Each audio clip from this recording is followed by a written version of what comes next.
The millionaire's daughter had never walked until he caught the nanny doing something incredible. Get ready to witness one of the most heartwarming and inspiring stories you'll ever hear. Today, I'm bringing you the incredible tale of a millionaire's daughter who had never taken a single step in her life until one magical moment changed everything forever. This story will touch your heart, bring tears to your eyes, and remind you that sometimes the most unexpected people can create the most extraordinary miracles. If you're ready for an emotional journey that will leave you believing in the power of human connection, make sure to hit that like button, subscribe to our channel, and don't forget to ring that notification bell so you never miss stories like this one. Trust me, you won't want to miss a single moment of what's about to unfold. The rain pelted against the massive windows of the Ashford mansion in the upscale neighborhood of Beverly Hills, California. The sound echoed through the marble hallways like a melancholy symphony, matching the mood that had settled over the household for the past 7 years. Marcus Ashford, a tech mogul worth over $300 million, sat in his mahogany-paneled study, staring at the quarterly reports scattered across his desk. But his mind wasn't on business tonight. It was on his daughter, Emma. Emma was 7 years old with cascading golden curls and the brightest blue eyes that seemed to hold the wisdom of someone much older. She had been born with spina bifida, a condition that left her unable to walk. Despite having access to the world's best doctors, specialists, and experimental treatments, Emma remained confined to her wheelchair. Marcus had tried everything: surgeries, physical therapy, cutting-edge medical procedures, but nothing had worked. The guilt ate away at him daily, a constant reminder that despite all his wealth and power, he couldn't give his daughter the one thing she wanted most: the ability to run and play like other children. The sound of soft humming drifted down the hallway, interrupting Marcus's brooding thoughts. He recognized the voice immediately. It belonged to Sophia Martinez, Emma's new nanny. Sophia had started working for the family just 3 weeks ago, after the previous nanny had quit without notice. Unlike the others, Sophia didn't come with impressive credentials from elite nanny agencies.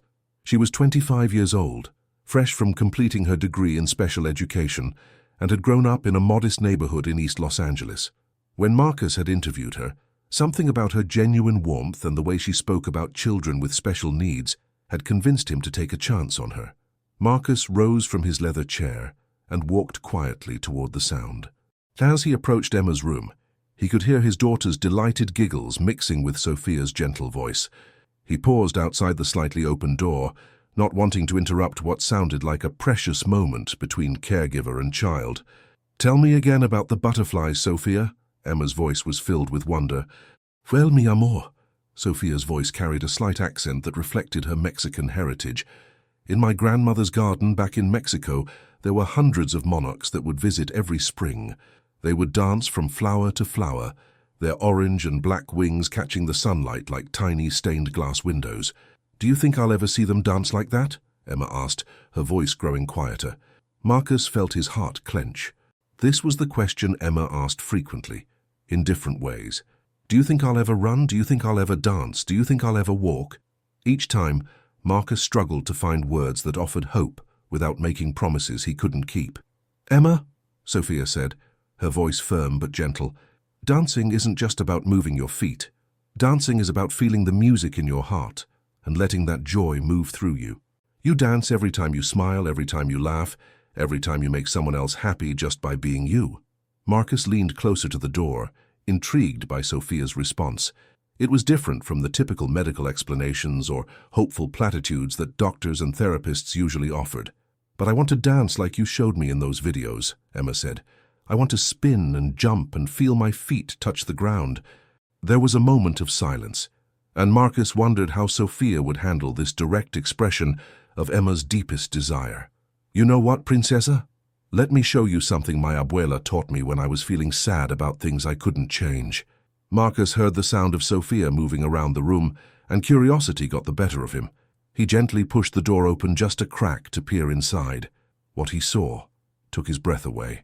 Sophia was sitting on the floor in front of Emma's wheelchair, but she wasn't just sitting.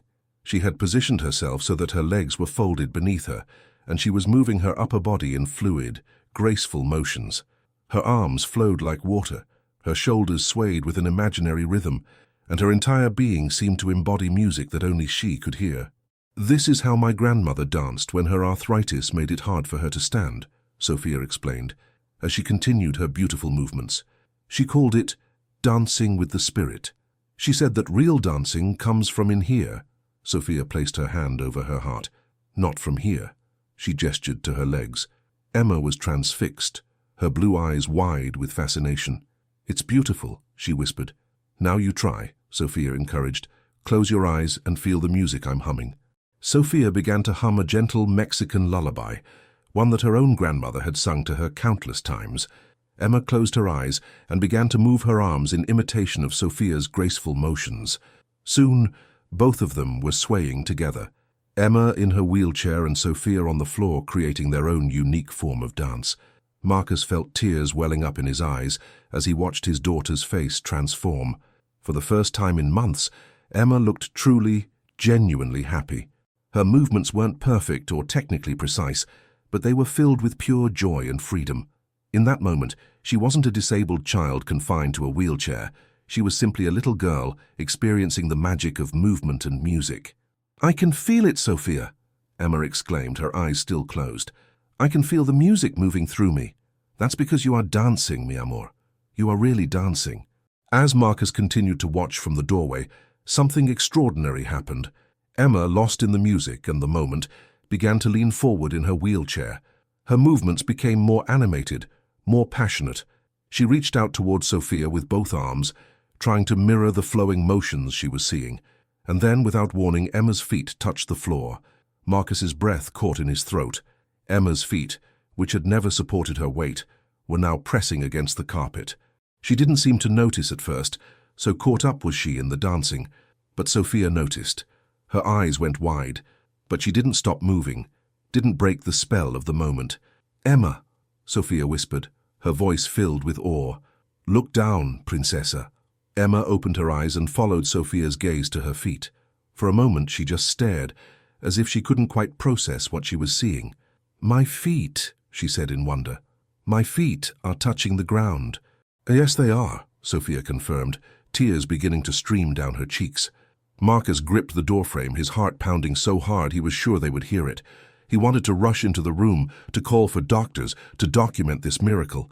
But something held him back. This was Emma and Sophia's moment, and he didn't want to interrupt the magic that was unfolding. Emma looked up at Sophia with a mixture of fear and excitement. "What's happening to me?" "I don't know, mi amor," Sophia said honestly. "But what I do know is that you're doing something incredible right now. Your body is remembering something it thought it had forgotten." Very slowly, Emma pressed more weight onto her feet. Her legs, thin from years of disuse, trembled with the effort. Sophia moved closer, offering her hands for support. "Can you help me try to stand?" Emma asked, her voice barely above a whisper. Sophia looked toward the door, and for a moment her eyes met Marcus's. She had known he was there all along. In that silent exchange, Marcus saw the question in her eyes. "Should we try this? Is it safe?"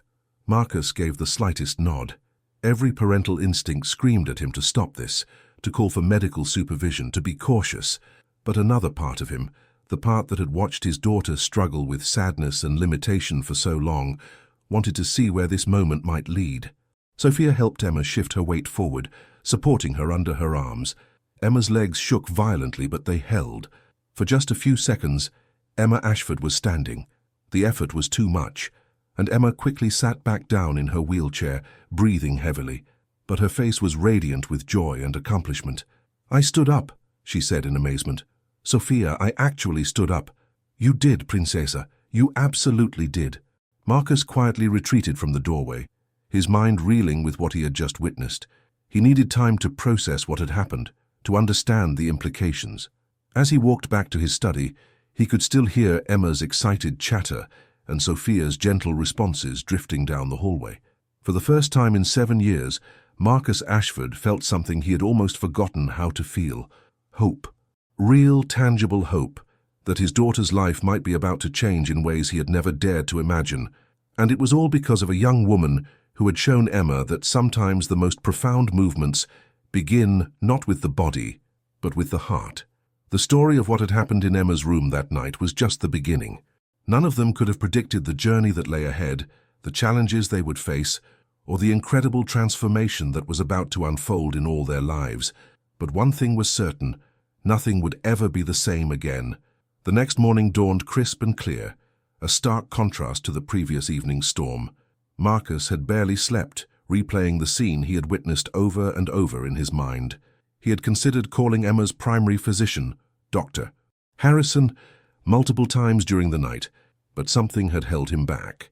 He wanted to understand more about what had happened before involving the medical team that had become such a central part of their lives. Marcus made his way to the kitchen earlier than usual, where he found Sophia preparing Emma's breakfast. She looked up as he entered, and he could see the uncertainty in her dark eyes. "Mr. Ashford," she began hesitantly, "about last night. I should have called for you immediately when Emma's feet touched the floor. I know how concerned you are about her safety, and I don't want you to think I was being irresponsible." Marcus poured himself a cup of coffee, taking a moment to choose his words carefully. "Sophia, what I saw last night was extraordinary. You weren't being irresponsible. You were being exactly what Emma needed in that moment." Relief washed over Sophia's features. "I've been thinking about it all night. In my special education classes, we learned about something called neuroplasticity, the brain's ability to form new neural pathways.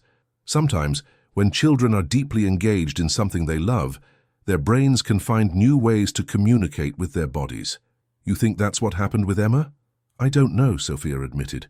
"I'm not a doctor, but I do know that Emma was experiencing pure joy in that moment. She wasn't thinking about her limitations or her disability. She was just being."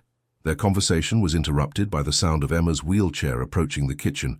Marcus turned to see his daughter wheeling herself into the room, her face bright with excitement. "Daddy," Emma called out, "Sophia taught me how to dance last night. Did you know that you can dance with your whole body, not just your feet?" Marcus knelt down beside Emma's wheelchair, studying her face. There was something different about her this morning, a spark of confidence that hadn't been there before. "I heard you were having quite an adventure in your room," Marcus said carefully. Emma's eyes widened. "Were you watching us?" "Just for a little while," Marcus admitted. "I heard you laughing and I wanted to make sure everything was okay." "Daddy, the most amazing thing happened," Emma said, her words tumbling out in a rush. "My feet touched the ground, and I stood up for a few seconds. Sophia helped me and it felt like flying, but with my feet on the earth." Marcus felt his throat tighten with emotion. Hearing Emma describe the experience in her own words made it feel even more real, more significant. "How do you feel today?" he asked. "Are your legs sore?" Emma considered this seriously. "A little bit, but it's a good kind of sore, like when you've been playing really hard at the playground." Sophia placed a plate of scrambled eggs and fresh fruit in front of Emma. "I was thinking," she said carefully, "maybe we could try some gentle movements today.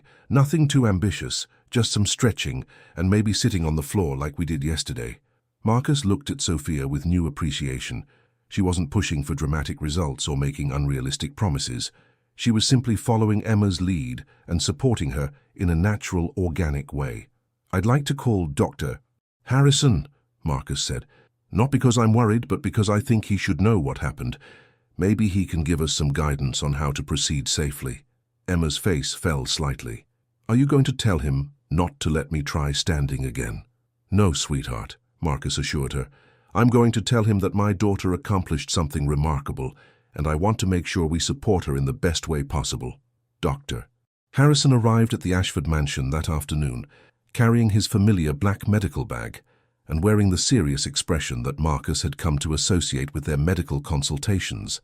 Dr. Richard Harrison had been Emma's primary physician since birth, a renowned specialist in pediatric spina bifida who was considered one of the best in the country. Marcus led him to the living room, where Sophia sat on the floor with Emma, gently guiding her through some stretching exercises. Emma was giggling as Sophia helped her reach her arms up toward the ceiling, pretending they were branches of a tree reaching for sunlight. "This is Sophia Martinez, Emma's nanny," Marcus introduced. "Sophia, this is Dr. Harrison." Dr. Harrison observed the scene with interest, noting the obvious comfort and trust between Sophia and Emma. "Mr. Ashford has told me about the events of last evening," he said to Sophia. "It's quite remarkable if his description is accurate." "Would you like to see Emma try to put weight on her feet again?" Sophia asked. She's been eager to show someone else what she can do. Dr. Harrison nodded, setting down his bag and kneeling on the floor to get a better view. I'd like to examine her first, if that's all right. For the next several minutes, Dr. Harrison conducted a thorough examination of Emma's legs and feet, checking her reflexes, muscle tone, and sensation. Emma answered his questions patiently, though Marcus could see she was anxious to demonstrate her newfound ability. Fascinating, Dr. Harrison murmured as he completed his examination. There's definitely increased muscle tone compared to our last appointment 3 months ago. Your legs are stronger than they were, Emma. Can I show you what I can do now? Emma asked eagerly. I'd very much like to see that. Sophia helped Emma transition from her wheelchair to the floor, and they began with the gentle movements that had preceded the breakthrough the night before. As Emma became more relaxed and engaged, Sophia began humming the same Mexican lullaby. Marcus watched Dr. Harrison's face as Emma's feet gradually made contact with the floor. The physician's eyebrows rose, and he leaned forward to get a better look. Remarkable, he whispered. With Sophia's support, Emma slowly shifted her weight forward, pressing her feet more firmly against the carpet. Her legs trembled with effort, but they held. This time, she was able to maintain the position for nearly 10 seconds before needing to rest. I can feel my legs, Emma said breathlessly. Not all the time, but when I'm concentrating really hard, I can feel them. Dr. Harrison was quiet for a long moment, clearly processing what he had witnessed. Emma, what you've just shown me challenges everything I thought I knew about your condition. According to your medical files, you have complete paralysis below the L3 vertebra. What I just observed should be medically impossible. But it's happening, Marcus said. Are you saying this isn't real? No, Dr. Harrison said quickly. What's happening is absolutely real. I'm saying that Emma's body is doing something extraordinary, something that medical science doesn't fully understand yet. Sophia cleared her throat gently. Dr. Harrison, I've been researching neuroplasticity since last night. Is it possible that Emma's nervous system has found alternative pathways to communicate with her legs? Dr. Harrison looked at Sophia with new respect. You know, that's exactly what I was thinking. The human nervous system is incredibly adaptable, especially in children. There have been documented cases of people with spinal cord injuries developing alternative neural pathways years or even decades after their initial injury. So this could continue to improve? Marcus asked, hardly daring to hope. I don't want to make any promises, Dr. Harrison said carefully, but I think we should definitely pursue this with careful, supervised physical therapy. Emma, you may have just opened a door that we all thought was permanently closed. Emma clapped her hands together in delight. Does this mean I might be able to walk someday? Dr. Harrison smiled, and Marcus noticed that the physician's usually serious demeanor had softened considerably. Emma, I think you should prepare yourself for an amazing journey. I don't know where it will lead, but I have a feeling it's going to be extraordinary. That evening, as Marcus tucked Emma into bed, she was still bubbling with excitement about the day's events. Daddy, do you think Mommy would be proud of me? Emma asked suddenly. The question caught Marcus off guard. Emma's mother, Catherine, had died in a car accident when Emma was only 2 years old. They didn't talk about her often, but Marcus knew that Emma thought about her mother more than she let on. I think Mommy would be incredibly proud of you, Marcus said, sitting on the edge of Emma's bed. Not just because of what happened with your legs, but because of who you are. You're brave and kind and you never give up. Those are the things that would make her proud. Sophia says that sometimes people who love us can still help us, even when they're not here anymore. Marcus glanced toward the doorway, where Sophia was quietly organizing Emma's medications for the next day. Sophia's right about that. Do you think Mommy sent Sophia to help me? Marcus considered this question seriously. He wasn't typically inclined toward spiritual explanations, but there had been something almost miraculous about Sophia's arrival in their lives. She had appeared at exactly the right moment, with exactly the right combination of skills, patience, and intuitive understanding of what Emma needed. I think, Marcus said slowly, that Sophia came into our lives when we needed her most. Whether that was because of Mommy or destiny, or just incredible luck, I'm grateful it happened. Emma smiled sleepily. I'm grateful too, Daddy, for Sophia and for my feet touching the ground and for you believing in me. As Marcus kissed Emma goodnight and dimmed the lights, he reflected on how much their lives had changed in just 24 hours. The grief and helplessness that had dominated his thoughts for so long were being replaced by something he had almost forgotten: excitement about the future. He found Sophia in the kitchen, cleaning up after dinner and preparing for the next day. "Sophia," he said, "I owe you an apology." She looked up, surprised. "An apology? For what?" "When I hired you, I thought I was just getting a caregiver for Emma, someone to help with her daily needs and keep her company. I had no idea that you would change our entire world." Sophia's cheeks flushed slightly. "Mr. Ashford, I was just doing what felt right in the moment. Emma did all the hard work." "That's exactly what I mean," Marcus said. "You saw something in Emma that the rest of us missed. You didn't see a disabled child who needed to be managed and protected. You saw a little girl who needed to discover her own strength." "Emma is remarkable," Sophia said simply. "She just needed someone to believe that her dreams were possible." As Marcus headed to his study to catch up on some work, he found himself thinking about belief and possibility. For years he had focused on what Emma couldn't do, what treatments hadn't worked, what limitations they needed to accept. Sophia had shown them the power of focusing on what might be possible instead. He pulled out his phone and began typing an email to his assistant, asking her to research the best pediatric physical therapists in the country. If Emma's body was ready to take this journey, Marcus was going to make sure she had every resource and opportunity available to her. For the first time in years, Marcus Ashford was planning for a future that included the possibility of his daughter walking. And it was all because a young woman named Sophia Martinez had shown them that sometimes the most profound healing begins with simply believing that miracles are possible. As he worked late into the night, Marcus could still hear Sophia's gentle humming drifting from Emma's room, where she was helping his daughter with her evening stretches. The sound filled him with a peace he hadn't felt since Catherine's death, and he allowed himself to hope that tomorrow would bring even more extraordinary developments in their remarkable journey. The weeks that followed Emma's breakthrough were filled with a carefully orchestrated blend of medical supervision, physical therapy, and Sophia's intuitive approach to healing. Dr. Harrison had referred them to Dr. Amanda Chen, a renowned pediatric physical therapist who specialized in neurological recovery. Dr. Chen had been initially skeptical of the reports she received about Emma's sudden improvement, but after witnessing Emma's abilities firsthand, she became one of their most enthusiastic advocates. "I've been working with children with spinal cord injuries for 15 years, Dr. Chen told Marcus during one of their sessions, "and I've never seen anything quite like what Emma is demonstrating. Her progress is not just medically significant, it's revolutionary."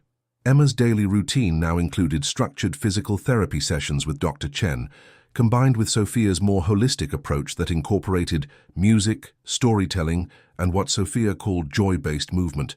The combination proved to be remarkably effective. Marcus had also made changes to the house to support Emma's expanding abilities.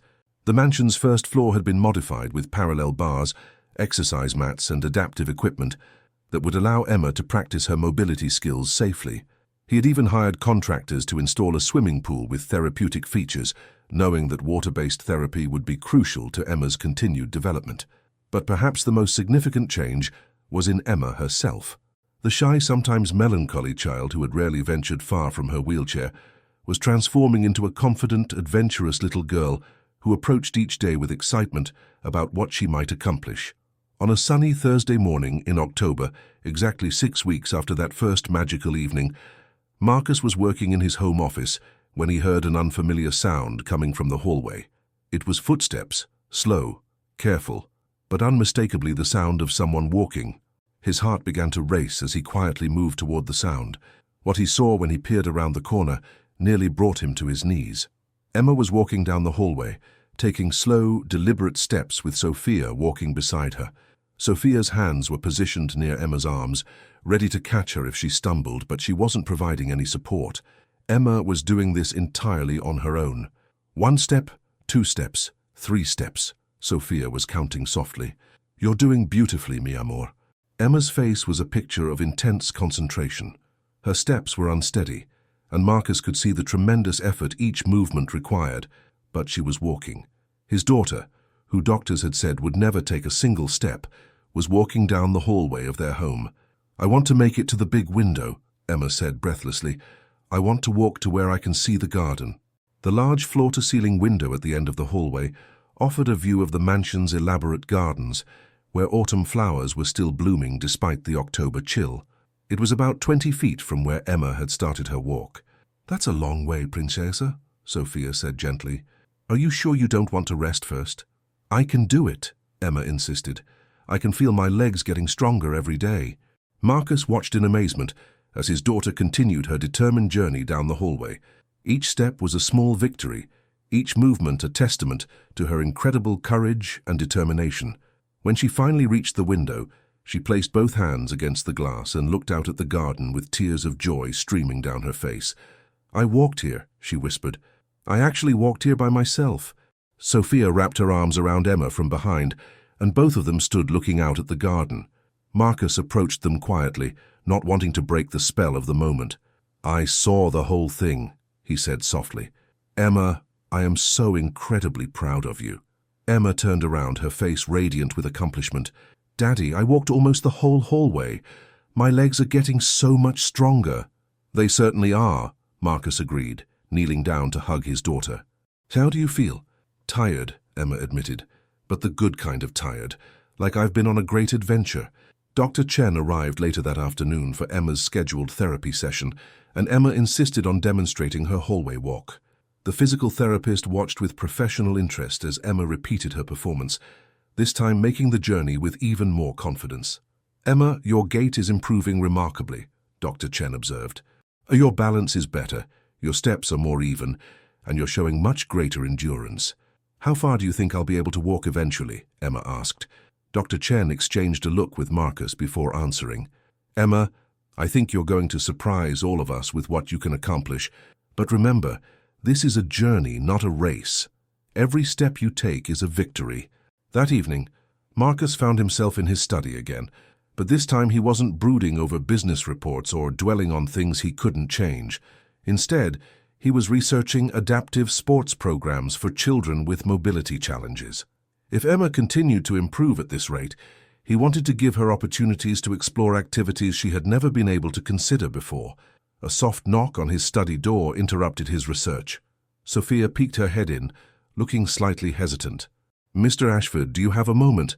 There's something I'd like to discuss with you." "Of course, please come in." Marcus gestured to the chair across from his desk. Sophia sat down, looking more serious than he had ever seen her. "I've been thinking about Emma's progress, and I'm concerned about something." Marcus felt a familiar knot of anxiety form in his stomach. "What's wrong? Is Emma pushing herself too hard?" "No, it's not that," Sophia said quickly. "Emma is doing beautifully, and she's not overexerting herself.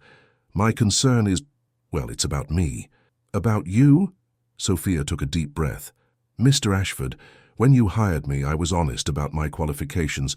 I have a degree in special education, and I've worked with children with disabilities before, but I'm not a physical therapist and I'm not a medical professional. Emma's improvements are so dramatic that I'm worried I might be in over my head." Marcus studied Sophia's face, seeing the genuine concern and humility there. "Sophia, are you saying you don't think you're qualified to continue working with Emma?" "I'm saying that Emma deserves the very best care possible, and I want to make sure she's getting it. If that means bringing in more specialized professionals, or if it means stepping back so that someone with more advanced training can take over, then that's what we should do."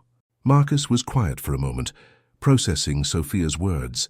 He thought about the past 6 weeks, about the transformation he had witnessed, not just in Emma's physical abilities, but in her entire spirit. He thought about the joy, the confidence, the pure happiness that Sophia had brought into their lives. "Sophia," he said finally, "do you know what Emma's biggest breakthrough was? When she first stood up?" "No." Marcus shook his head. "Emma's biggest breakthrough was learning to believe in herself, and that happened because you believed in her first. Dr. Chen is an excellent physical therapist, and Dr. Harrison is a brilliant physician, but neither of them gave Emma what you gave her, the feeling that she was already perfect exactly as she was, and that anything else she accomplished would just be an added gift." Sophia's eyes filled with tears. "I just love her so much, Mr. Ashford.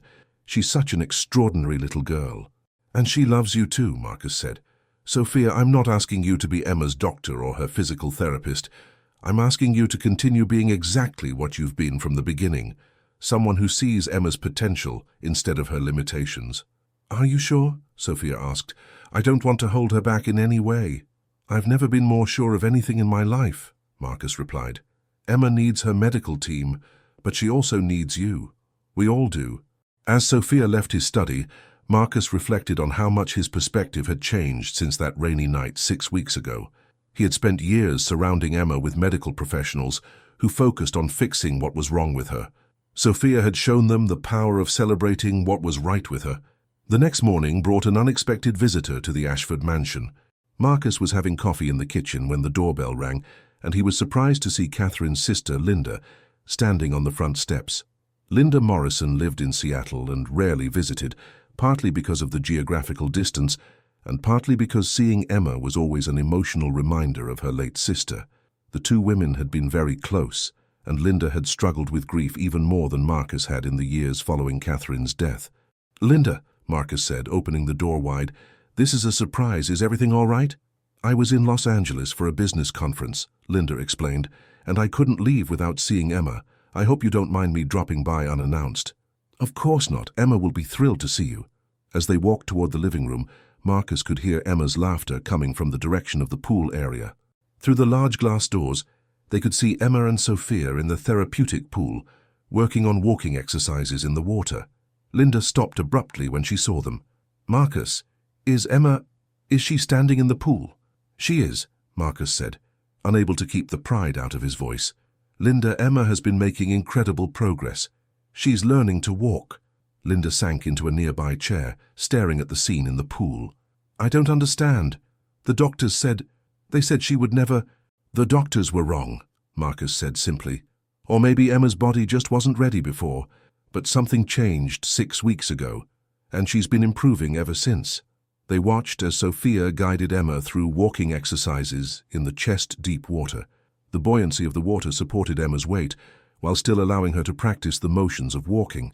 Emma was laughing as she marched in place, lifting her knees high and celebrating each successful step. "She looks so much like Catherine when she laughs like that," Linda whispered, tears beginning to flow down her cheeks. "I see it too," Marcus agreed. "Every day she reminds me more of her mother." "Who is that with her? The woman in the pool?"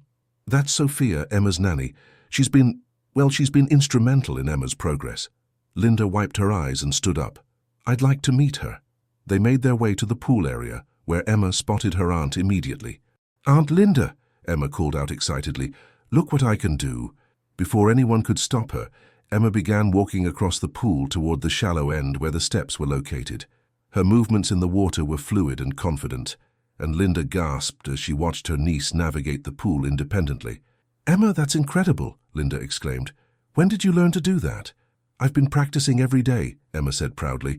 "Sophia says that water is like magic for helping your body remember how to move." Sophia helped Emma out of the pool and wrapped her in a fluffy towel. "You must be Emma's aunt," she said warmly to Linda. "Emma talks about you all the time." I'm sorry, I'm just a bit overwhelmed," Linda said. "When I last saw Emma 6 months ago, she was different," Emma finished matter-of-factly. "I know, Aunt Linda. A lot has changed. Do you want to see me walk on dry land too?" "Emma," Sophia interjected gently, "you've already done a lot of exercise today. Maybe we should rest first." "Just a little bit," Emma pleaded. "I want to show Aunt Linda how far I can walk now." Marcus nodded to Sophia, and she helped Emma into her wheelchair to transport her into the house where she could dry off and change clothes. 20 minutes later, Emma emerged wearing her favorite purple dress and the special shoes that Dr. Chen had recommended for her walking practice. What followed was perhaps the most emotional few minutes of Linda's life. She watched as her niece, the little girl she had thought would never walk, took careful but confident steps across the living room.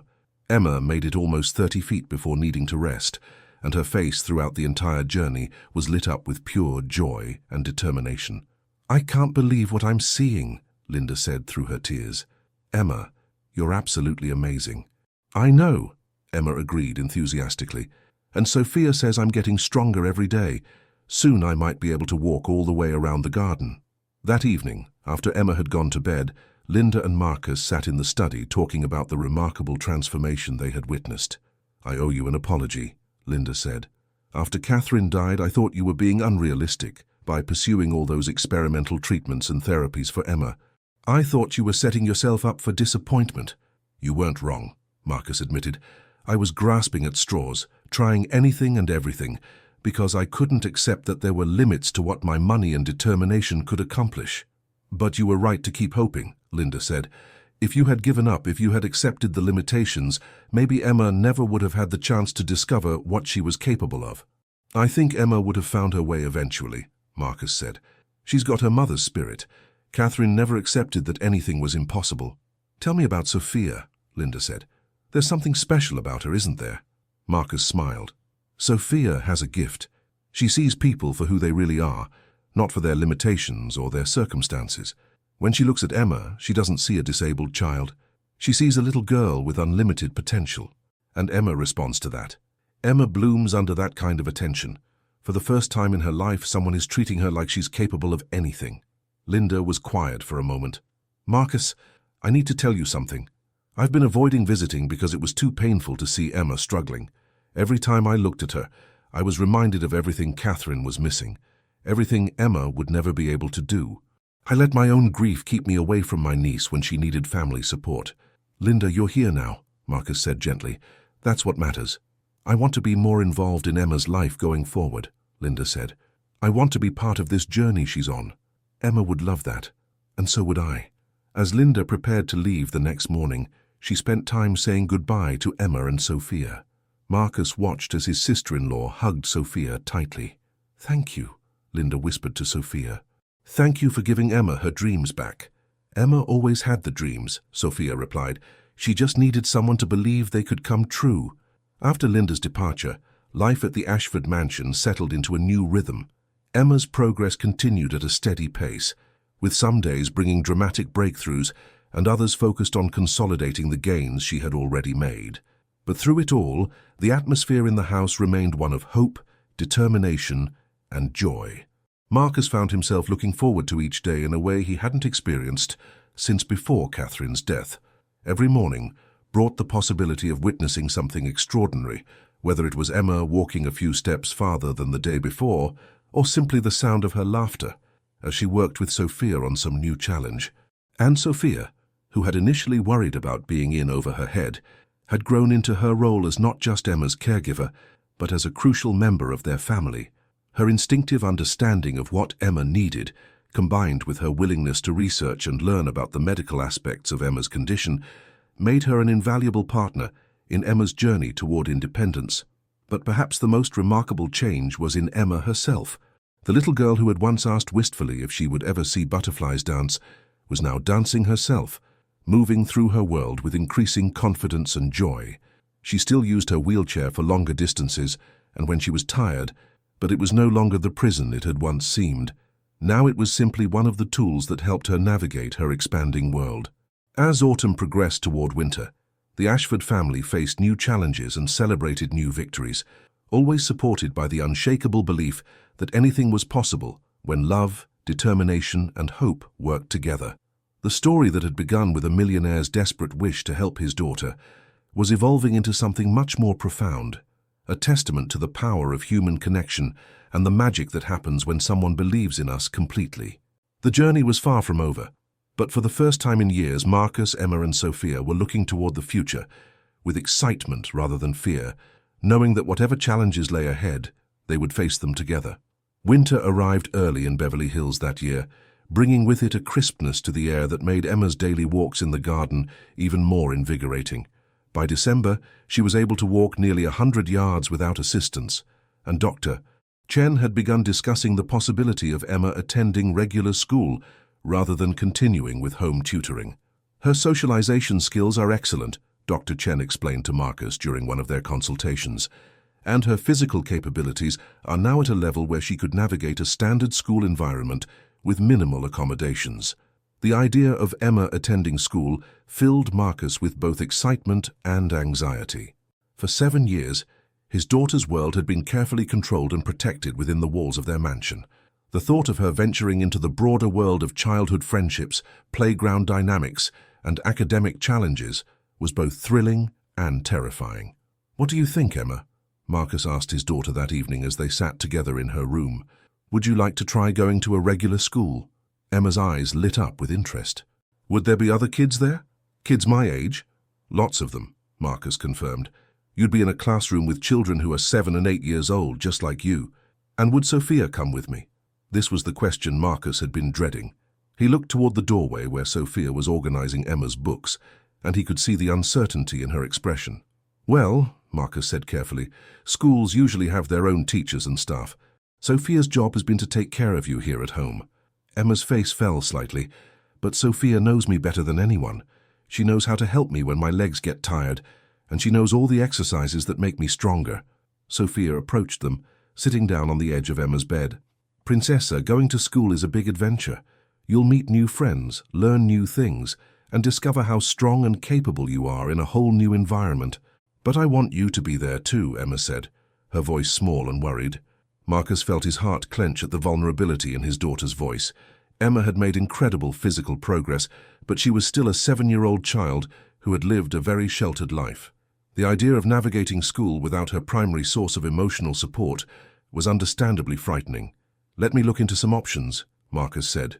Maybe there's a way for Sophia to be involved in your school experience, at least at the beginning. Over the next few days, Marcus researched private schools in the Beverly Hills area that might be able to accommodate Emma's unique situation. He eventually found Hamilton Academy, a progressive private school that specialized in individualized learning plans and had experience with students who had various learning and physical differences.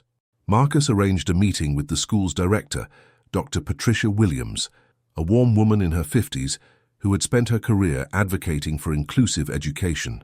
Emma's story is remarkable, Dr. Williams said after Marcus had explained their situation. We would be honored to have her as a student. And yes, we can certainly work with you to ensure a smooth transition. If having Sophia present for the first few weeks would help Emma adjust, we can arrange for her to volunteer in the classroom. You would allow that? Marcus asked, surprised. Mr. Ashford, our philosophy is that every child deserves to learn in an environment where they feel safe and supported. If Sophia's presence helps Emma feel confident enough to engage fully in her education, then Sophia's presence benefits everyone. When Marcus shared this news with Emma and Sophia, Emma's reaction was immediate and enthusiastic. I can really go to school, and Sophia can come with me. Just for the first few weeks, Marcus clarified. The goal is for you to eventually feel comfortable there on your own. I think I can do it, Emma said thoughtfully, especially if Sophia is there to help me at first. Sophia looked touched, but also concerned. Mr. Ashford, are you sure this is a good idea? I don't want to interfere with Emma's independence. Sophia, Marcus said, Emma's independence isn't something we need to force. It's something she'll develop naturally as she gains confidence. Right now, you represent security and support for her. There's nothing wrong with that. Emma's first day at Hamilton Academy was scheduled for the first Monday in January. As the date approached, the household buzzed with preparation. Emma practiced walking longer distances, worked on carrying a backpack, and spent hours with Sophia role-playing various school scenarios. What if the other kids ask about my wheelchair? Emma wondered aloud during one of their practice sessions. What would you like to tell them? Sophia asked. Emma considered this seriously. I think I would tell them that I use my wheelchair when my legs get tired, but that I can walk too. And maybe I could show them some of my exercises. That sounds perfect, mi amor. You're teaching them that people can be different and still be amazing. The night before school started, Emma was too excited to sleep. Marcus found her sitting by her bedroom window, looking out at the garden where she had taken her first independent steps just a few months earlier. Are you nervous about tomorrow? He asked, settling into the chair beside her. A little bit, Emma admitted, but mostly I'm excited. I keep thinking about all the kids I'm going to meet and all the things I'm going to learn. What are you most looking forward to? Reading new books, Emma said immediately, and maybe learning to play games at recess. Sophia says there are games that kids play together like tag and hide and seek. Marcus smiled, remembering his own childhood experiences with playground games. You know, Emma, when I was your age, I was terrified of starting school. I was worried that the other kids wouldn't like me. What happened? I discovered that most kids are kind and curious. They were interested in being friends, not in finding reasons not to be friends. Do you think they'll be curious about me? I think they'll be fascinated by you, Marcus said honestly. You're one of the most interesting people I know. The next morning dawned clear and bright, and Emma was awake before sunrise, too excited to stay in bed. Sophia helped her dress in her new school uniform, a navy blue jumper with a white blouse, and carefully braided her hair with ribbons that matched the school colors. "You look beautiful, Princessa," Sophia said, adjusting Emma's backpack straps.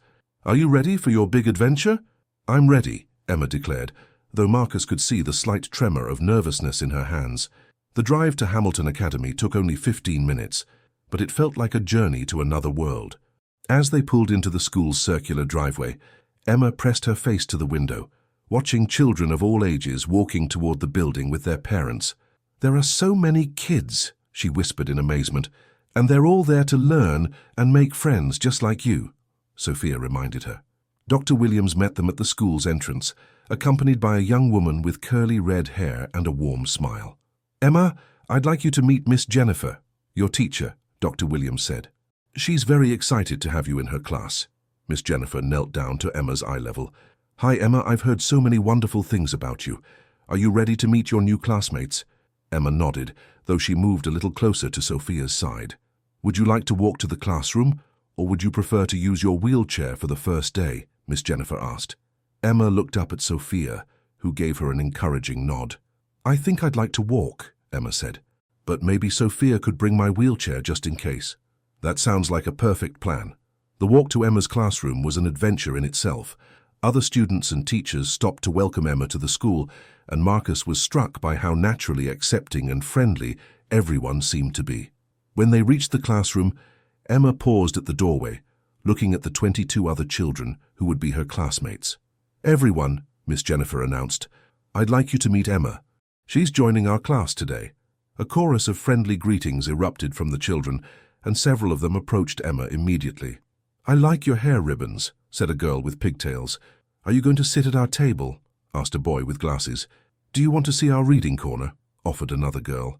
Emma looked overwhelmed but pleased by the attention.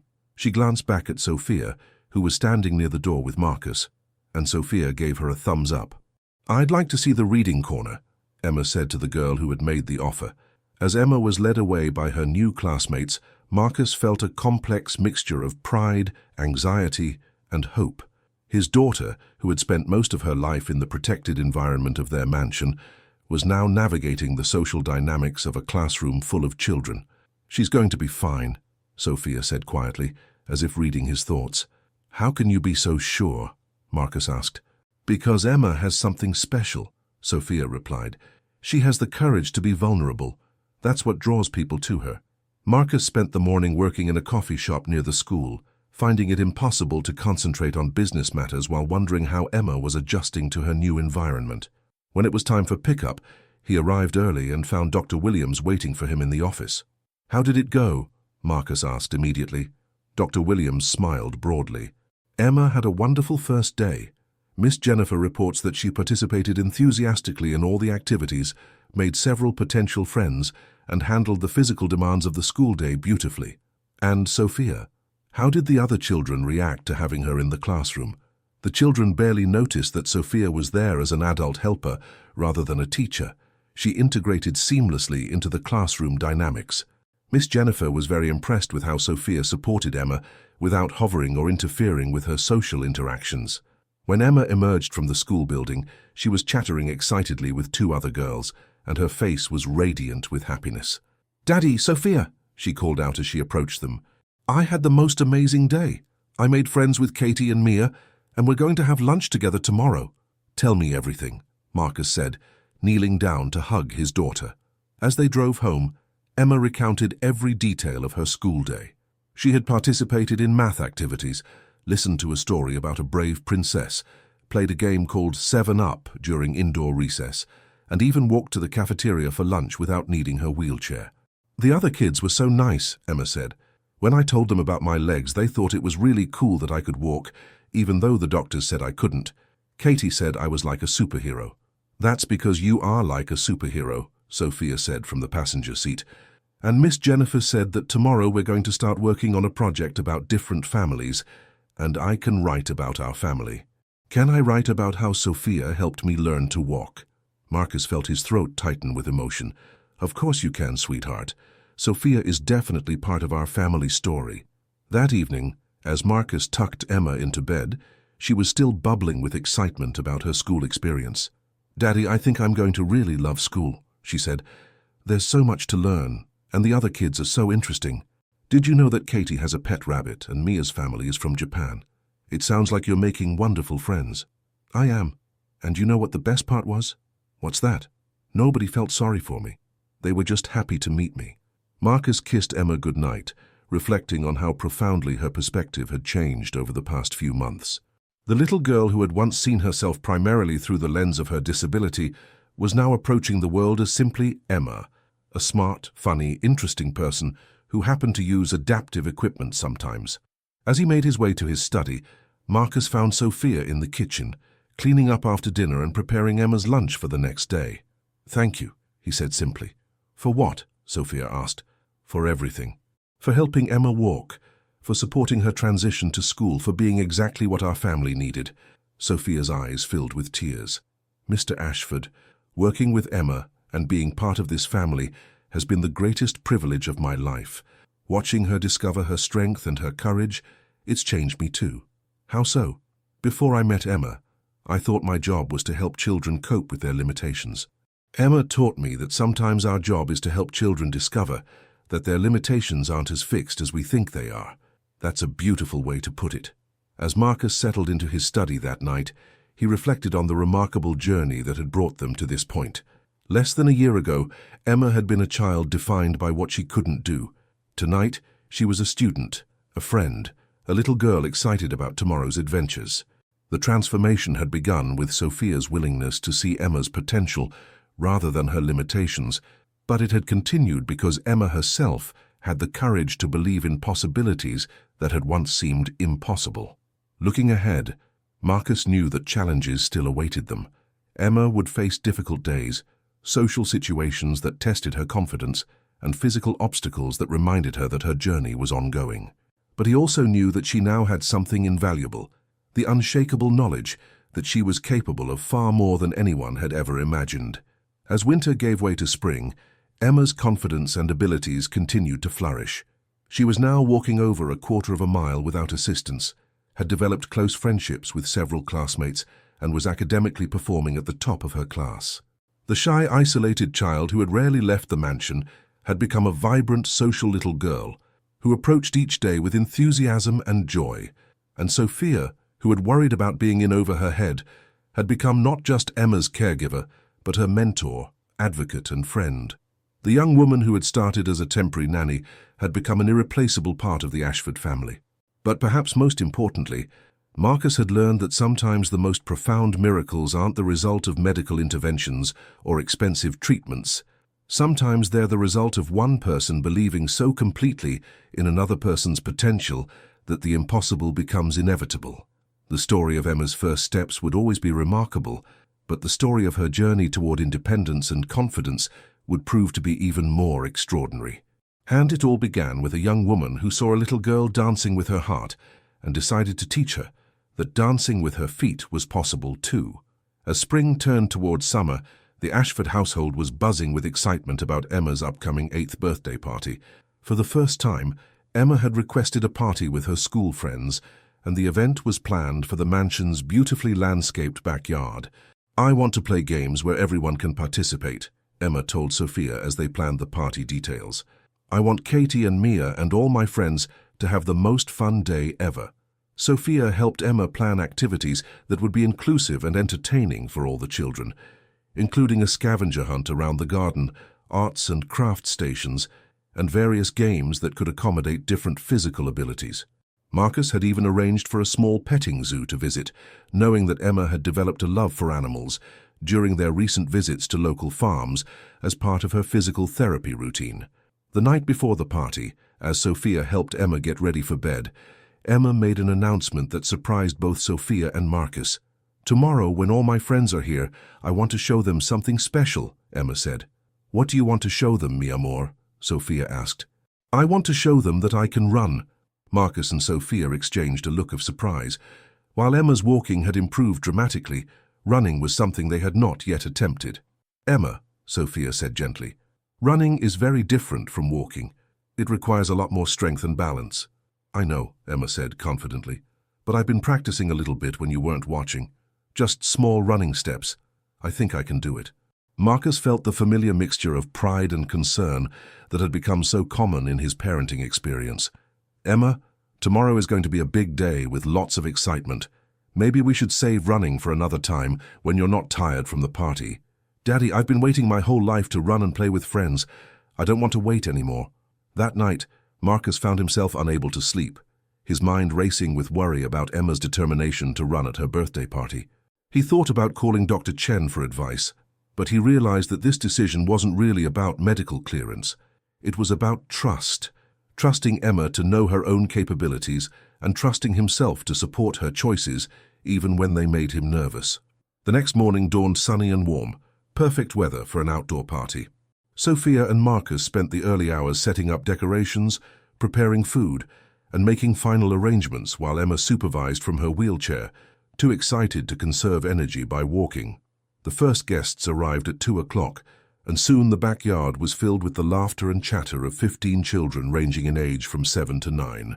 Marcus watched from the kitchen window as Emma moved among her friends, sometimes walking and sometimes using her wheelchair, completely comfortable switching between the two as her energy levels dictated. The party activities were a huge success.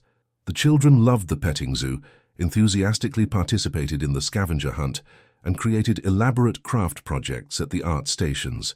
Emma was clearly the center of attention, but in the best possible way. Her friends were celebrating with her, not treating her as someone who needed special accommodation. As the afternoon progressed, the children naturally gravitated toward more active games. Someone suggested a game of tag, and most of the kids immediately started running around the large backyard. Emma watched from her wheelchair for a few minutes, and Marcus could see the longing in her eyes.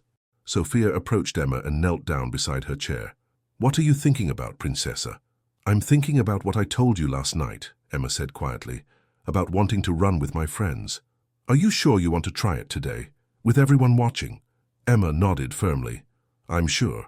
And if I fall down, my friends will help me get back up. That's what friends do." Sophia looked toward Marcus, who was standing near the patio. He could see the question in her eyes, and after a moment of internal struggle, he nodded. If Emma was ready to take this risk, then he needed to be ready to support her. "Okay, mi amor," Sophia said. "Let's try it. But we'll start slowly, and if your legs feel tired, we'll stop immediately." Emma stood up from her wheelchair, and several of her friends noticed the movement.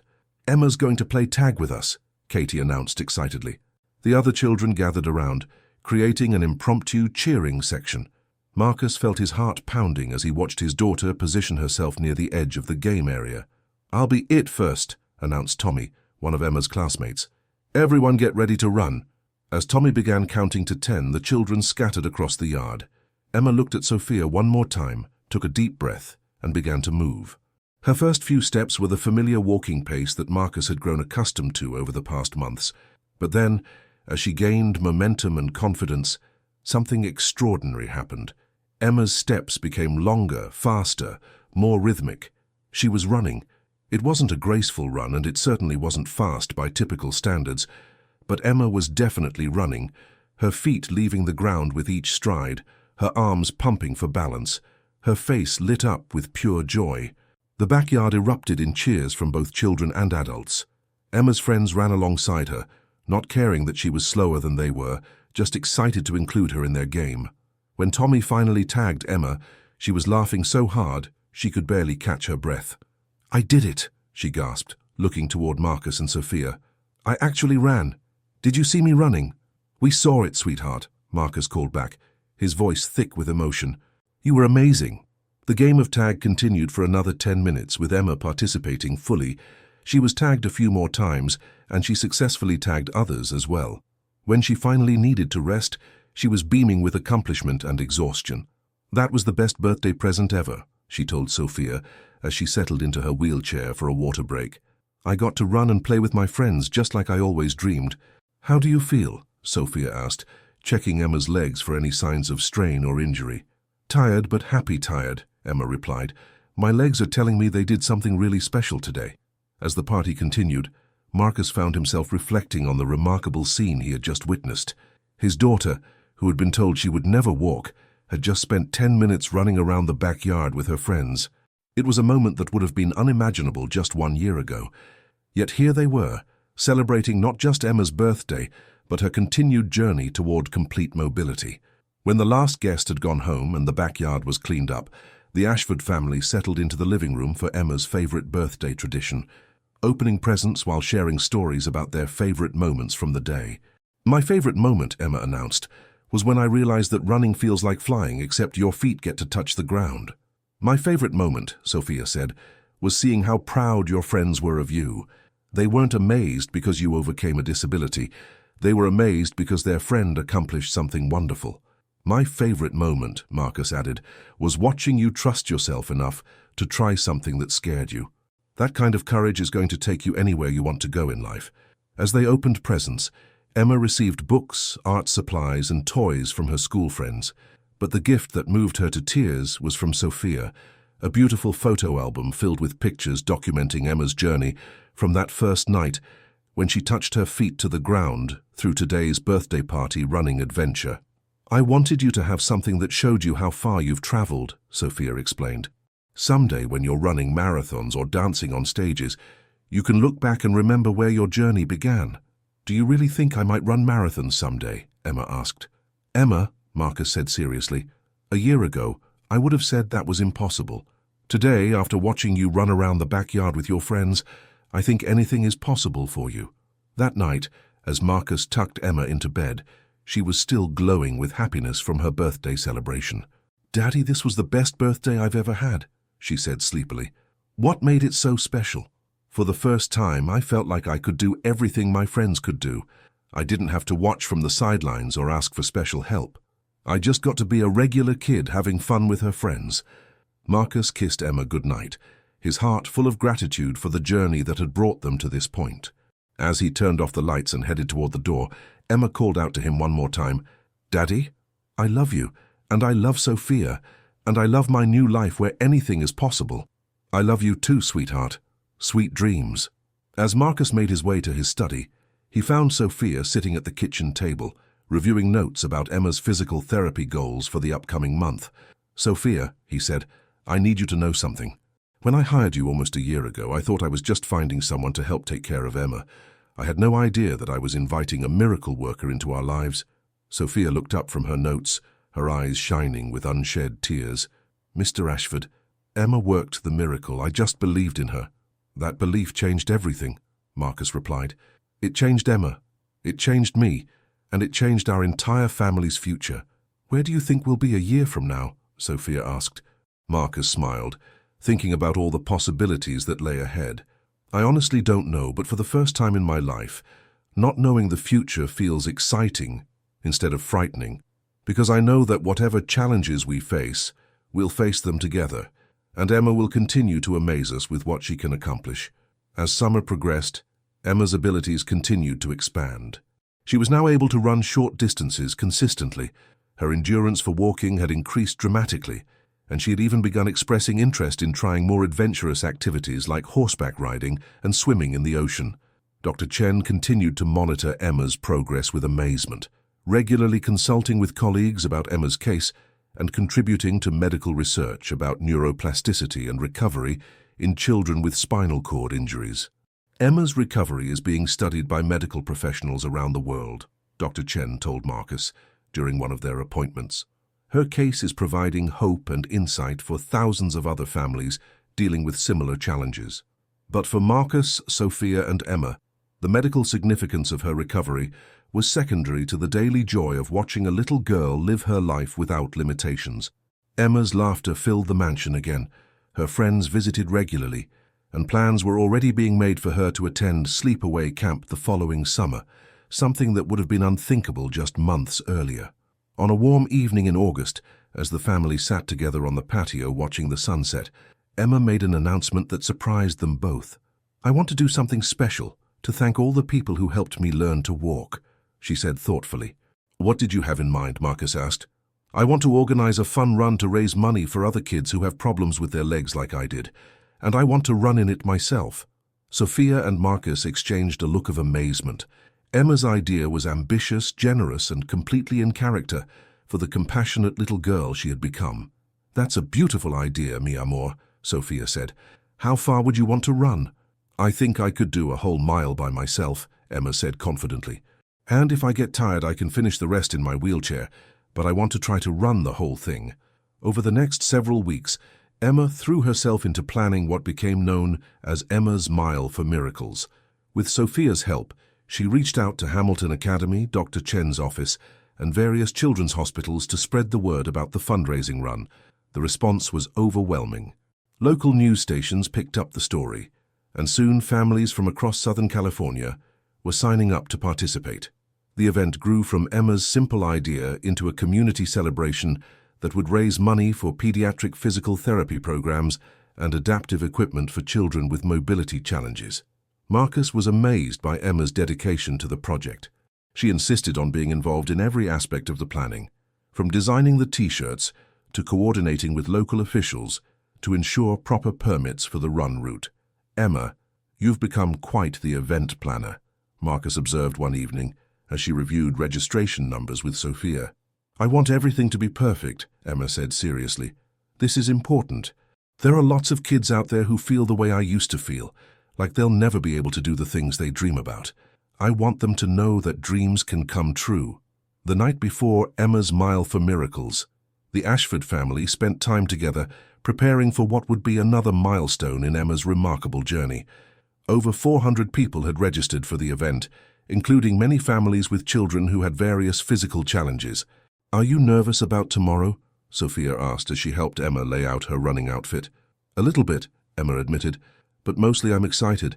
I keep thinking about how this all started when you taught me that dancing comes from the heart. Tomorrow, I get to run with my heart. And if you need to walk part of the way or use your wheelchair, that's perfectly fine too," Marcus reminded her. "I know, Daddy, but I really want to try to run the whole mile. I want to show everyone that impossible things can become possible." The morning of the fun run dawned bright and clear, with perfect weather for outdoor activities. Emma was awake before sunrise, too excited to sleep. As the family made their way to the starting line at the local park, Emma was bouncing with anticipation. The sight that greeted them at the park was overwhelming. Hundreds of people wearing bright blue Emma's Mile for Miracles T-shirts were gathered near the starting line. Children in wheelchairs, kids using walkers, families with typical children, and adults of all ages had come together to support Emma's cause. When Emma saw the crowd, her eyes filled with tears of joy. "All these people came because of my idea?" she asked in amazement. "They came because you inspired them," Sophia replied. "You showed them that one person's courage can make a difference in the world." As the starting time approached, Emma took her position near the front of the group. She had decided to begin the race on foot, with her wheelchair being pushed alongside her by Sophia in case she needed it. "Runners and walkers, are you ready?" called the race organizer over the loudspeaker. Emma looked back at Marcus, who was planning to run beside her for moral support. "I'm ready, Daddy. Let's go show everyone what miracles look like." The starting horn sounded, and Emma took off at a steady jogging pace. Her form had improved dramatically over the months of practice, and she moved with confidence and determination. Around her, hundreds of other participants moved at their own paces, some running, some walking, some using assistive devices, all united in celebrating the possibility of overcoming challenges. For the first quarter mile, Emma maintained her jogging pace easily. Her breathing was steady, her steps were sure, and her face showed the intense concentration she had learned to use when pushing her physical boundaries. "How are you feeling, sweetheart?" Marcus asked, as they approached the halfway point. "I feel strong," Emma replied, though Marcus could see that she was working harder now. "I want to keep going." As they rounded the three-quarter mile mark, Emma's pace had slowed somewhat, but she was still running. The crowd of spectators along the route was cheering enthusiastically, many of them calling out Emma's name specifically. "You've got this, Emma," shouted a woman holding a sign that read, "Miracles in Motion." "Keep going, strong girl," called out a man with a young daughter in a wheelchair. As the finish line came into view, Emma's determination seemed to give her a second wind. She picked up her pace slightly, her face set with the same expression of focused courage that had carried her through every milestone of her journey. With 50 yards to go, Emma was still running strong. With 25 yards to go, the crowd's cheering reached a crescendo. And with 10 yards to go, Emma broke into the biggest smile Marcus had ever seen. Emma Ashford crossed the finish line of Emma's Mile for Miracles at a full run, having completed the entire distance on her own 2 feet. The crowd erupted in cheers, and Emma was immediately surrounded by well-wishers, reporters, and other participants who wanted to congratulate her on her remarkable achievement. As Emma caught her breath, still glowing with the triumph of completing her first full-mile run, a reporter from the local news station approached with a camera crew. "Emma, how does it feel to have just run an entire mile?" the reporter asked. Emma looked up at the camera with her bright blue eyes sparkling with joy and exhaustion. "It feels like I just proved that dreams really can come true," she said. "A year ago, I couldn't even stand up by myself. Today, I ran a whole mile to help other kids believe in their dreams too. What would you tell other children who are facing physical challenges like you did?" Emma considered the question seriously, the same thoughtful expression she had inherited from her father crossing her young face. "I would tell them that their bodies might be different, but their hearts are just as strong as anyone else's. And sometimes when you believe in yourself, and you have people who believe in you too, your body can surprise you with what it can do." Marcus stood nearby, watching his daughter handle the interview with poise and wisdom that seemed far beyond her 8 years. He thought back to that rainy night almost a year ago, when he had watched Sophia teaching Emma to dance with her heart. Neither of them could have imagined that it would lead to this moment, Emma inspiring hundreds of people while raising thousands of dollars for children with physical challenges. Sophia appeared at Marcus's side, tears of pride streaming down her face. "She's incredible," Sophia whispered. "Look how far she's come." "Look how far you've both come," Marcus replied. "Sophia, none of this would have been possible without you believing in her from the very beginning." As the crowd began to disperse and the official activities of the fun run concluded, Emma was still energized, despite having just completed the most physically demanding challenge of her life. She moved through the crowd, thanking participants and taking pictures with other children who had been inspired by her story. One encounter particularly moved Marcus. A young boy, probably about 6 years old, approached Emma in his wheelchair. His mother explained that he had been born with cerebral palsy and had been following Emma's story since it first appeared in the local news. "Emma," the little boy said shyly, "my mum says you used to use a wheelchair like me." "I did," Emma confirmed, kneeling down to his eye level. "Sometimes I still do when my legs get tired or when I need to go really far. Do you think I'll ever be able to walk like you do?" Emma looked at the boy with the same compassionate wisdom that Sophia had shown her during those early days of her recovery. "I don't know if you'll walk the same way I do," she said honestly, "but I know that you can do amazing things. Maybe you'll be an incredible wheelchair racer, or maybe you'll discover something about your body that surprises everyone. The important thing is to never stop believing in yourself." The boy's face lit up with hope and possibility. "Will you be my friend?" he asked. "Of course," Emma said immediately. Friends help each other believe in dreams. As they exchanged contact information so the families could stay in touch, Marcus realized that Emma had learned one of life's most valuable lessons, that her own healing was most meaningful when she used it to help others heal too. The drive home from the fun run was filled with Emma's excited chatter about the day's events, her plans for next year's fundraiser, and her ideas for how she could continue helping other children with physical challenges. But as they pulled into the driveway of the mansion, Emma grew quiet.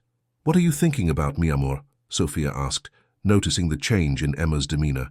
"I'm thinking about how different everything is now," Emma said thoughtfully. "A year ago, this house felt like the whole world to me. I couldn't imagine ever leaving it or doing anything exciting outside these walls. And now?" Marcus prompted. "Now it feels like home base," Emma said with a smile. "The safe place where I come back to rest between adventures." That evening, as the family gathered for dinner, they reflected on the incredible journey that had brought them to this point. The local news was reporting on the fun run, and seeing Emma's interview broadcast to thousands of viewers filled them all with pride. "Mr. Ashford," Sophia said during dessert, "I've been thinking about something, and I wanted to discuss it with you." "What's that?" "Emma is doing so well now, both physically and emotionally. She's confident at school, she has wonderful friends, and she's proven that she can handle challenges I never would have thought possible a year ago." Marcus felt a familiar knot of anxiety forming in his stomach. "Sophia, are you saying you think Emma doesn't need you anymore?" "Not exactly," Sophia said carefully.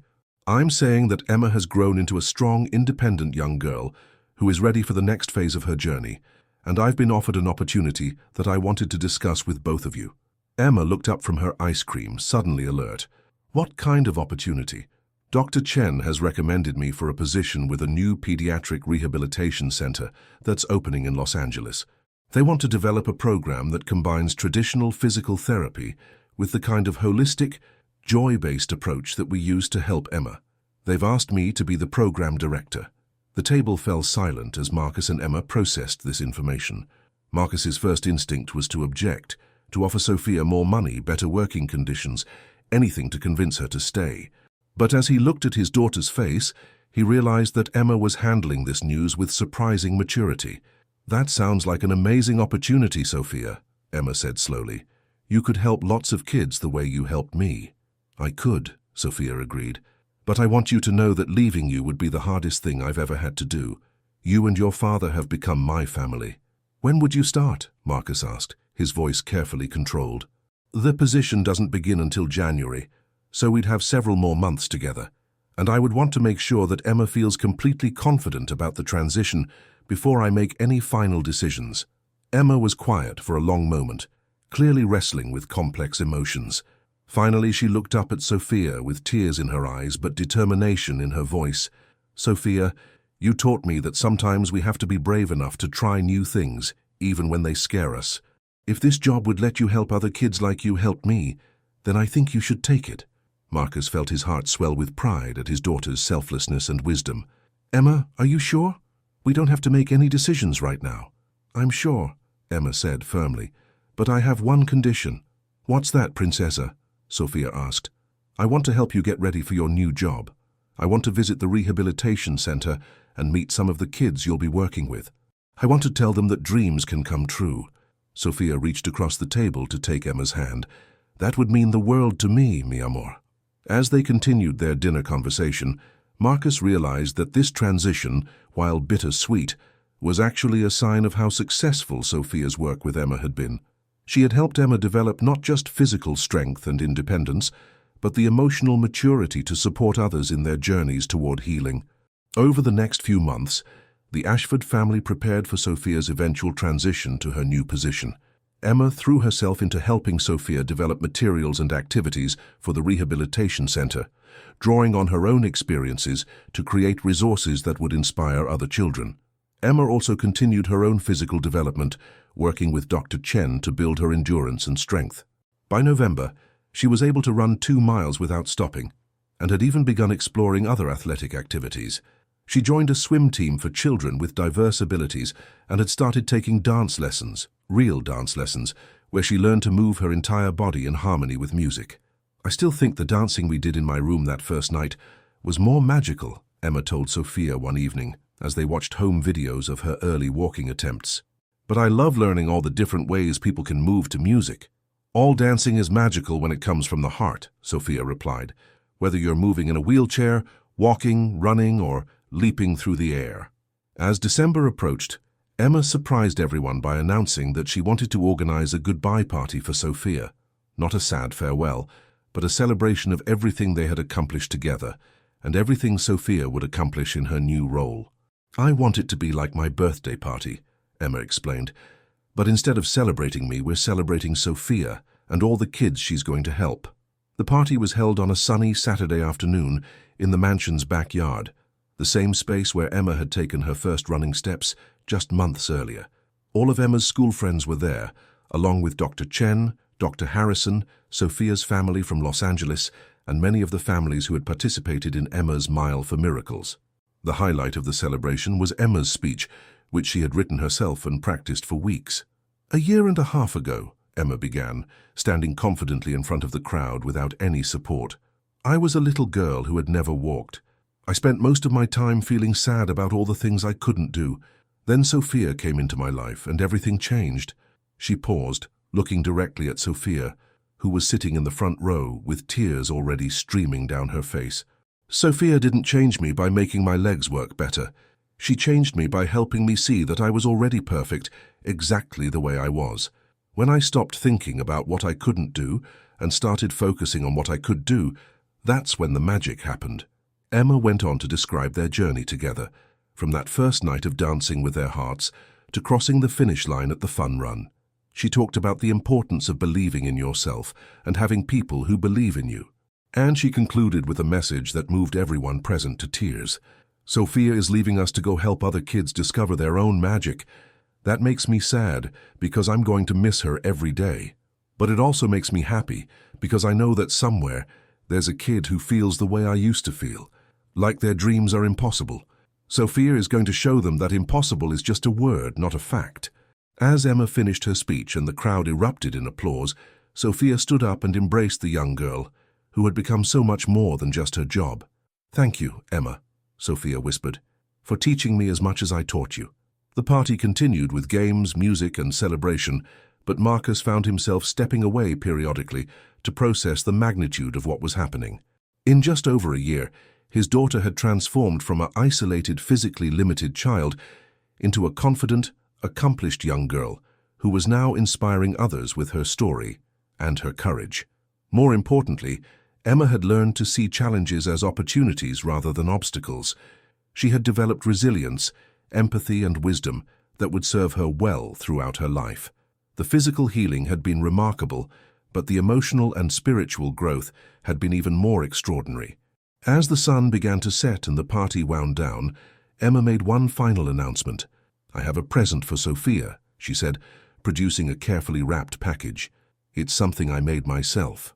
Sophia opened the gift to find a beautiful scrapbook that Emma had created, filled with photos, drawings, and written memories from their time together. The cover featured a picture of Emma taking her first steps, with the title, "How Sophia Taught Me to Dance with My Feet." "The last page is my favorite," Emma said, turning to show Sophia the final entry. On the last page, Emma had written, "Thank you, Sophia, for showing me that miracles aren't things that happen to us. They're things that happen through us when we believe in love, courage, and the power of never giving up. I will carry your lessons in my heart forever, and I promise to help other kids discover their own miracles too." As Sophia read Emma's words, she realized that this little girl had understood something profound about their journey together. It wasn't just a story about physical healing or medical miracles. It was a story about the transformative power of unconditional love and belief. That night, as Marcus tucked Emma into bed for one of the last times with Sophia in the house, Emma was characteristically thoughtful about the transition ahead. "Daddy, are you going to be okay when Sophia leaves?" she asked. "I'm going to miss her terribly," Marcus admitted, "but I'm also incredibly grateful for everything she's given us, and I'm excited to see what adventures lie ahead for our family. Do you think we'll find another nanny who's as special as Sophia?" Marcus considered this question carefully. "Emma, I don't think anyone could replace Sophia, but I also don't think we need someone exactly like her anymore. You've grown so much and become so independent. What we need now is someone who can support you as you continue growing into the remarkable person you're becoming." "I think I'd like to help interview the new person," Emma said. "I want to make sure they understand that this family believes in making impossible things possible." As Marcus kissed Emma goodnight, he reflected on how much his own perspective had changed over the past year and a half. He had begun this journey as a desperate father trying to fix his daughter's disability. He was ending it as a father who understood that Emma had never needed to be fixed.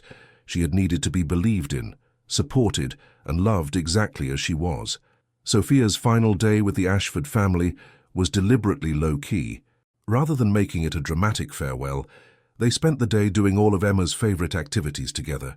Swimming in the therapeutic pool, taking a long walk through the neighborhood, working on art projects, and ending with Sophia reading Emma a bedtime story, just as she had done hundreds of times before. "This isn't goodbye," Sophia told Emma as she prepared to leave. "This is, see you soon. You're going to visit me at the rehabilitation center, and I'm going to come to all your important events. We're family now, and family doesn't end just because someone moves to a new job." "I love you, Sophia," Emma said, hugging her tightly. "Thank you for teaching me how to fly." "I love you too, mi amor, and remember, you were always meant to fly. I just helped you remember how to spread your wings." As Sophia's car pulled out of the driveway, Emma and Marcus stood at the window watching until the taillights disappeared around the corner. There were tears, but there was also excitement about the future and gratitude for the incredible journey they had shared. 6 months later, Emma was thriving in ways that continued to amaze everyone who knew her story. She was excelling academically, had become a leader among her peers at school, and was actively involved in advocacy work for children with disabilities.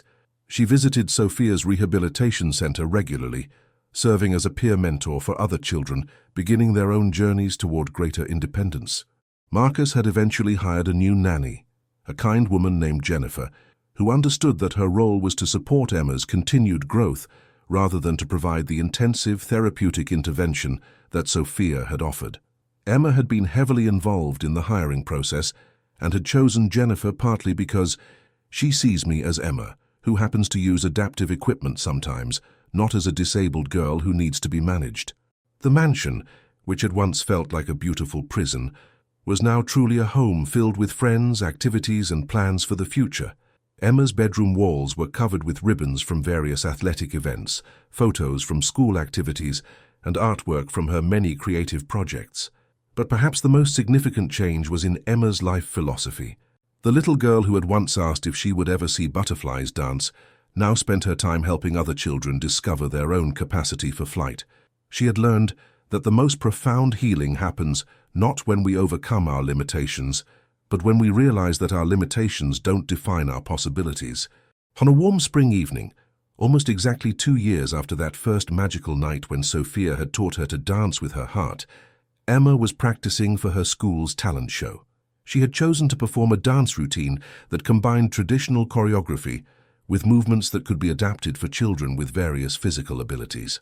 As Marcus watched his daughter move gracefully across the living room floor, incorporating wheelchair movements, standing dance, and floor work into a seamless artistic expression, he was struck by how perfectly the performance captured Emma's journey and her message to the world. The song she had chosen was "I Believe I Can Fly," and as she reached the crescendo of the routine, Emma's face was radiant with the pure joy that had become her trademark. She wasn't dancing despite her history with physical challenges. She was dancing because of everything that history had taught her about courage, resilience, and the power of believing in yourself. As the music ended and Emma struck her final pose, Marcus found himself thinking about the incredible ripple effects of one person's willingness to see potential where others saw limitation. Sophia's belief in Emma had transformed not just Emma's life, but Marcus's understanding of what it meant to be a parent. It had changed their family's entire relationship with challenge and possibility. More importantly, Emma's story was now inspiring hundreds of other families facing similar challenges. The rehabilitation center where Sophia worked had become a model program that was being replicated in cities across the country. Emma's Mile for Miracles had become an annual event that raised significant funding for adaptive equipment and therapeutic programs. But beyond the public impact, the most meaningful transformation was in Emma herself. She had grown from a child who saw herself through the lens of what she couldn't do, into a young girl who approached life with boundless curiosity about what she might be able to accomplish. "How did I do, Daddy?" Emma asked, as she caught her breath after her performance. "You were absolutely magnificent," Marcus replied. "But more than that, you were authentically you, and that's the most beautiful thing anyone can be." "I can't wait for the talent show," Emma said excitedly. "I hope my dance shows other kids that there are lots of different ways to move and be graceful." "I think your dance is going to show them something even more important," Marcus said. "It's going to show them that beauty comes from expressing who you really are, not from conforming to what other people think you should be." As they cleaned up the living room and prepared for Emma's bedtime routine, Marcus reflected on the extraordinary journey that had brought them to this point. It had begun with his desperate wish to help his daughter walk. It had evolved into something much more profound, a story about the transformative power of love, belief, and the courage to reimagine what's possible. Emma's physical recovery had been remarkable, but her emotional and spiritual growth had been even more extraordinary. She had learned that true strength comes not from overcoming limitations, but from embracing who you are while never stopping growth and discovery. That night, as Marcus tucked Emma into bed, she shared a piece of news that filled him with pride and excitement. "Daddy, I got a letter today from a girl in Ohio who saw the story about me on the news. Her name is Sarah, and she has spina bifida too. She wanted to know if I could be her pen pal and maybe talk to her on video calls sometimes." "That sounds wonderful, sweetheart. What did you tell her?" "I told her yes, of course. I wrote back and said that I remember what it feels like to think your dreams are impossible, and I want to help her discover that impossible isn't real. What else did you tell her? Emma smiled, and Marcus could see Sophia's influence in his daughter's wise, compassionate response. I told her that she's already perfect exactly the way she is, and that anything else she accomplishes will just be an added gift. I told her that real dancing comes from the heart, and that when you believe in yourself and you have people who believe in you, sometimes your body surprises you with what it can do. As Marcus kissed Emma goodnight, he realized that his daughter had become exactly what Sophia had seen in her from the very beginning, not a disabled child who needed to be fixed, but a remarkable human being with unlimited potential for growth, love, and positive impact on the world. The story that had begun with a father's desperate hope and a nanny's intuitive wisdom had evolved into something beautiful and lasting. Emma Ashford was no longer defined by what she couldn't do, but by the countless ways she was using her gifts to make the world a better place.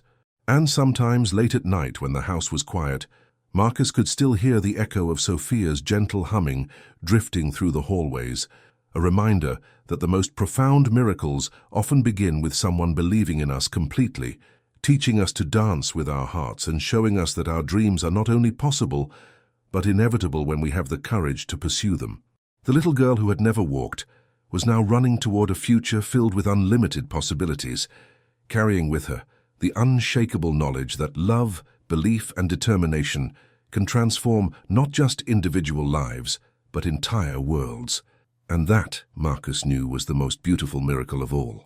As you've just witnessed this incredible journey of transformation, hope, and the power of believing in someone completely, I hope Emma's story has touched your heart the way it touched mine. Sometimes the most extraordinary miracles happen when we choose to see potential instead of limitations, when we believe in dreams that seem impossible, and when we surround ourselves with people who see the best in us, even when we can't see it ourselves. If this story inspired you, moved you, or reminded you that anything is possible with love and determination, please show your support by hitting that like button, subscribing to our channel for more amazing stories like this one, and ringing that notification bell so you never miss the incredible tales of human triumph that prove miracles happen every day. Thank you for joining me on this emotional journey, and remember, your own impossible dreams might be closer to reality than you think.